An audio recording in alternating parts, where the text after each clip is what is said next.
سب سے پہلے تو آئی مسٹ سے کہ جو ارشاد عارف صاحب نے، سہیل برائز صاحب نے اور مجیب الرحمان شامی صاحب نے جو باتیں کی ہیں، اس انگریزی میں کہتے ہیں میوزک ٹو مائی ایئرز، جو یہ وہ باتیں ہیں. اور آئی وش کہ اگر ہم یہ جو صحافت ہے یہ کھلنڈرے پنے سے نکال کے دوبارہ ان جیسے پروفیشنلز کے ہاتھوں میں جو ہے وہ آ سکے. 2018 میں جب میں پہلی دفعہ فیڈرل منسٹر بنا انفارمیشن کا، اس سے پہلے میں ظاہر پی ٹی آئی کے سیکشن انفارمیشن تھا، تو پہلے تو سب سے پہلے میں نے ریئلائز کیا کہ ہماری گورنمنٹ کا کوئی ڈیجیٹل ونگ ہی نہیں تھا، اور ہماری پارٹی کا تو بڑا اسٹرانگ ڈیجیٹل ونگ تھا. تو ہم نے 2018 میں نے یہ بات بھی کرنی شروع کی کہ یہ جو ہماری جو صحافت ہے اس میں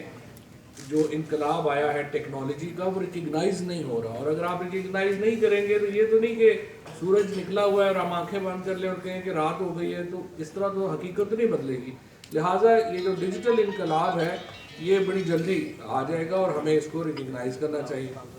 43 یونیورسٹیز ہیں پاکستان کے اندر جو صحافت پڑھاتی ہیں، ان میں سے ایک یونیورسٹی بھی کوئی ڈیجیٹل پروگرام جو ہے اس کا نہیں ہے. اب مجھے خوشی ہے کہ پہلی دفعہ پنجاب یونیورسٹی نے اس سال آ کے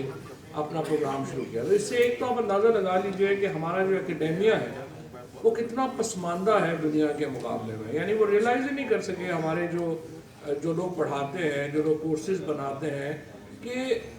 ٹیکنالوجی نے کیا تبدیلیاں کر دینی ہیں آپ کے نصاب میں، آپ کی تعلیم میں اور آپ کی ڈگری میں،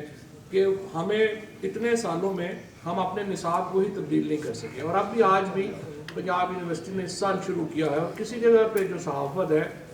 اس میں ہم اس طرح سے جو ڈیجیٹل انقلاب ہے اس کو ایڈریس نہیں کر رہے،